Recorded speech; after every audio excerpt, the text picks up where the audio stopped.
regardless of who is in uniform, do we think that Doug Christie has done the best job that he possibly can with this Kings team?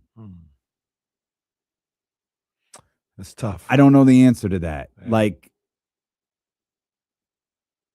he has been at a severe disadvantage just in terms of lineups, in terms of games missed by injury. We point this out all of the time. Keegan Murray and Domantas Sabonis haven't played a game together. Zach LaVine has missed games. Keegan Murray's actually missed 2 different stints of games. Dennis Schroeder, when he was a King, was suspended for 3 games. His crowning moment as a Sacramento King, none of us actually got to see.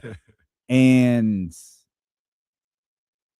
a lot of fans still walk away from games wondering about rotations, wondering about minutes, wondering about DNPs. And I think evaluating whether Doug Christie has done a good job or not is really determining what you want from this King season. You'll be hard-pressed to convince me that I need Devin Carter minutes. I need to see Devin Carter on the floor, man. I don't think I do. Like, I think I know who Devin Carter is as a basketball player. Go ahead. Does he get a strike for how bad it's gotten? Because I don't think anyone expected it to be this bad. We talked about he's going to have his staff and offseason, this and that. You said this yesterday. Losing streaks of 6, 7, 8, and 9. That feels like it's on Doug to me. As much as I hate to say that, that feels like it's on Doug. If you thought the Sacramento Kings should be bad, if you thought the Sacramento Kings were going to be bad, excuse me, not should be bad. If you thought the Sacramento Kings were going to be bad, I understand. I did not think that. I certainly didn't think they would be this bad. Yeah. When you're this bad, when you are unintentionally the worst team in the league, no one gets a pass. Does Doug also, that includes Doug. Does Doug also get a strike for trying to play the Doug Christie way, even though his personnel might not call for it? Something Zach LaVine's kind of said to anyone who's listened all year. I'm personally not going to give him a strike for that because I don't disagree with his style of play. Like, he asked him to play defense. I know it was like 94 feet and all this other stuff, but at the same time, he asked them to play that type of defense. They didn't get benched if they didn't. You know what I mean? Did Doug ever adapt to the guys he had on his roster? He adapted by not benching their asses when they didn't pick up 94 feet. Like, if that's what I'm asking you to do, and that's what I'm saying we're going to play, and in the first preseason game, I got guys picking up at half court. Like, you should be, by the letter of the law, you should be benched or disciplined at that point. He didn't. Those guys still played 20-plus minutes. Everything was good. So I understand what you're saying, Jesse, but do you think that's adapting by not disciplining those guys? I don't think that's doing anything. Like, you got a bunch of guys on your roster that you want to play a certain way, but it seems like the guys on the roster know or feel that they can't play that way, and nothing's changed. You didn't bench anyone. That nothing's happened. I wonder if there was a certain level of within the Kings roster or organization or whatever. What's he gonna do? Like he's gonna bench us and play who? I wonder if there was a certain level of that to all of this, and it's like Zach doesn't want to do, and I don't know what player I'm taking on in this persona, but Zach doesn't want to do this. DeMar doesn't want to do this. Domas doesn't want to do this. Okay, Doug, bench all of us. That's not realistic. But where does the DeMar DeRozan playing 40 minutes come into play? Like, where does the Russell Westbrook playing 37 minutes regularly come into play? And from a point guard position, I don't care that Russell Westbrook plays 37 minutes. I'd rather watch him play 48 minutes than watch Dennis Schroeder play 5. But I'm not like I've never liked Neek at the 1. I've never subscribed to that idea, that theory, that plan. None of that. I've never liked that. I don't know. Like, again, when you're this bad, when your record is this awful, when you have losing streaks of 6, 7, 8, and 9, and counting, by the way, Yeah, no one is absolved of that. No. And again, that includes Zach DeMar Russ. That includes Domas. That includes Doug Christie. It includes Bobby Jackson. It includes Scott Perry. Yeah, everybody got to wear this. Everybody. Everybody got to wear this. And specifically when you talk about Doug Christie, the one thing that I just can't wrap my brain around that is a strike against him is I can't for the life of me understand what's going on with the rotations, what's going on with a guy not playing for 3 games and then playing 2 straight games of 25 minutes plus and then not playing that third game again. Like, I don't understand that. That's unless everybody's on the same page as far as the front office, coaching staff, and those players, that could do some damage as well. Like, that's not getting the most out of what you're trying to do as well. And like I said, they maybe they've talked. Maybe they had a behind closed doors meeting where he talked to Malik and said, yeah, you know, you're not playing for the next 3 games. That in itself is still kind of weird, but at least it wasn't a surprise. But I don't understand that aspect. Those are the things that I don't get with Doug's coaching. I'm also not sure what they're doing on the offensive end from game to game, from trip down court to trip down court.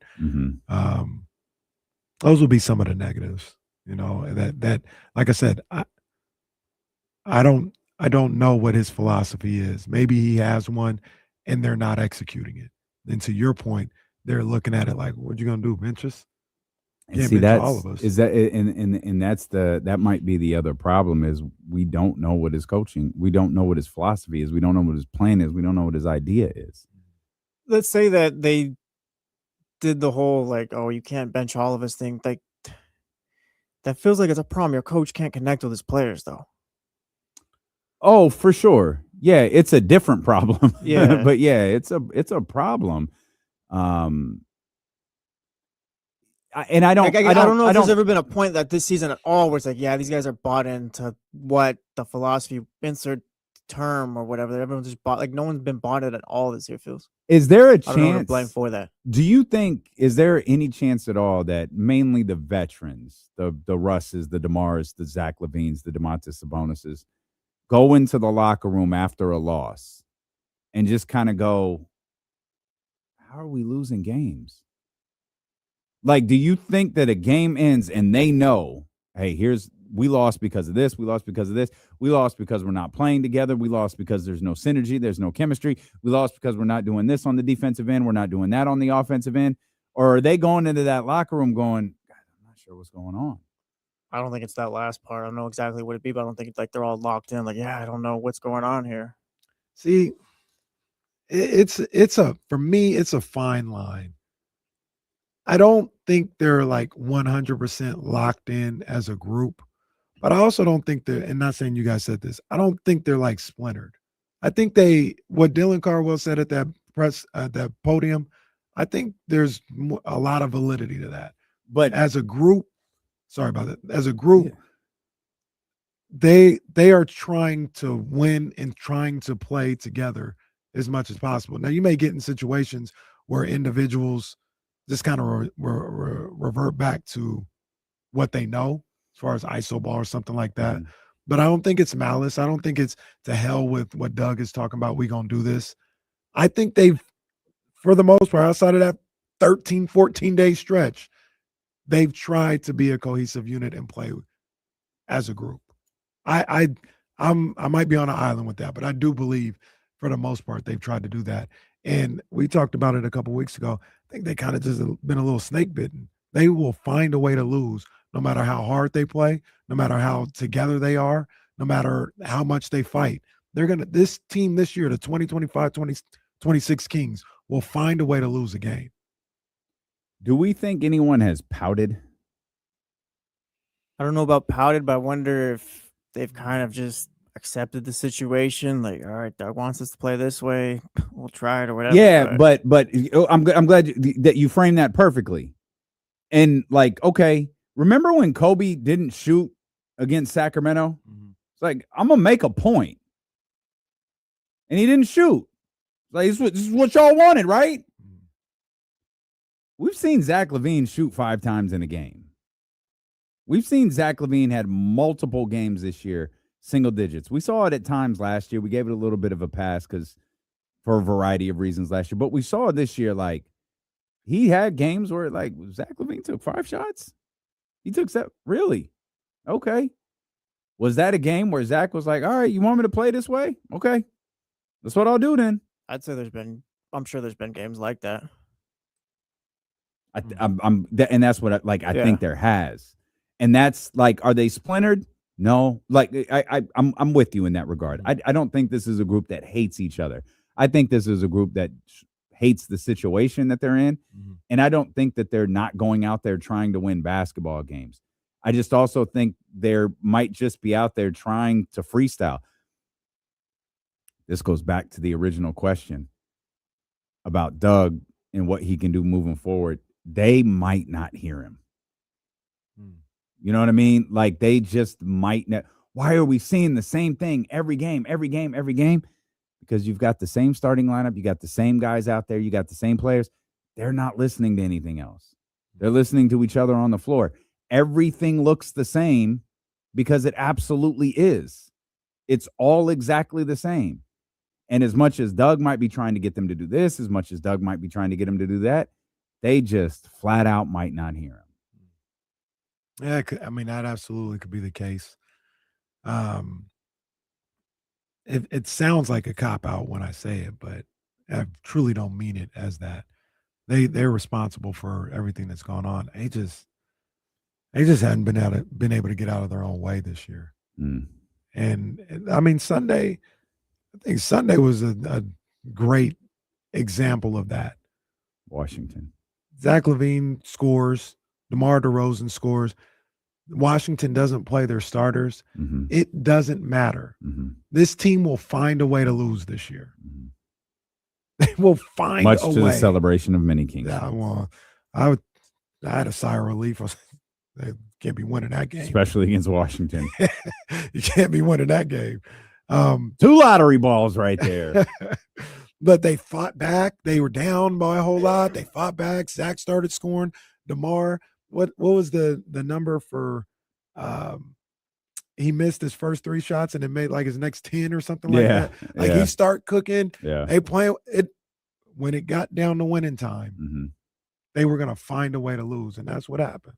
35 points for Zach LaVine in that one, 32 for DeMar DeRozan. I think the number was a combined 42 shots between them. And that was kind of it. You didn't really have anything from Neek, Dylan, Rustin playing that game. You didn't have another notable performance from anyone in that game. They were shorthanded, obviously. Keon Ellis was gone. Dennis Schroeder was gone. But you got Daquan plowed minutes. You saw Isaiah Stewart. I think we saw Doug McDermott hit a 3. Yeah. It was an odd basketball game, but and I use that as an example as to say I don't think they didn't listen to Doug in that game. I don't think they blew off what he was saying or anything. Now that one's a little different too because they ended up having a lack of talent out there too. Like the guys that you mentioned that were playing, like there was no Westbrook, there was no Sabonis, there was no Monk play, but he didn't play well.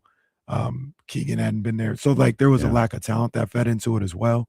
But I don't think they were being down 18 the way they were. I think they don't come back if they're just like us, whatever. Well, no, yeah, I'm with you. But when you're Zach LaVine and DeMar DeRozan and you're getting beat by, was it Will Riley and AJ Johnson? Not the actor, R.I.P. Yeah, R.I.P. to AJ Johnson. And Scal Labissiere, for God's sakes. Don't forget Marvin Bagley. Oh, God. I was trying to. I was really trying to forget Marvin Bagley. Marvin at least started in that game. But I guess it goes to what you said a second ago. They're going to find a way. Unintentionally, they're just going to find a way to lose a game. What was the Philadelphia game? They played really well against Philadelphia, and when it came down to it, I mean, did anyone think that the Philly wasn't going to score right there? Like, it's like, oh, they've got the guy. Like, and when when you don't have the guy and you're watching a team that very clearly does, well, not our night. Right. And there's Tyrese Maxey doing what he's been doing for the last 2 years. What was the game? I think it might have been Memphis. It's happened a couple of times, but the game that you always reference when Zach gets the dunk, the golden one goes crazy. There's the Bucks. The Bucks. They were down 20 something. Yeah. Got it to 1. Like they fought back. Like we in this thing. Arena went nuts. End up losing by 20. Yeah. Right. Well, it was 17. But yeah. You know what I mean? Like this group, it's hard to explain other than, and once again, that may sound like I'm giving them a pass or a cop out to the answer, but they just, by no fault of, I don't think anybody in that locker room, coaching staff or anything, they just find a way to lose this year. They are. We do that the other way, right? Where this team, they find a way to win. I'm a believer if that's the case, it can happen the other way too. Well, yes, you are. Kansas City Chiefs. Yeah. You just not this year, last year. Yeah, they've got fundamental issues too, the Kings, though. I don't want to gloss past that. But for the most part, effort isn't necessarily one of them. They just not good enough and can't find a way. I'll go back a few years. I want to see how Justin Jackson's on my TV screen. Why? He's an analyst for the ACC network. Really? Yeah. Huh. How about that? What's going on, Justin? I'm just taking a quick peek. There it is, 22. I wanted to see what was the worst of the worst for the San Antonio Spurs. They won 22 games twice. Every other season that they've been bad, it's been in the 30s. But they won 22 games twice. Obviously, this is a very different organization with a very different pedigree who landed a very, very different number 1 overall pick in the draft.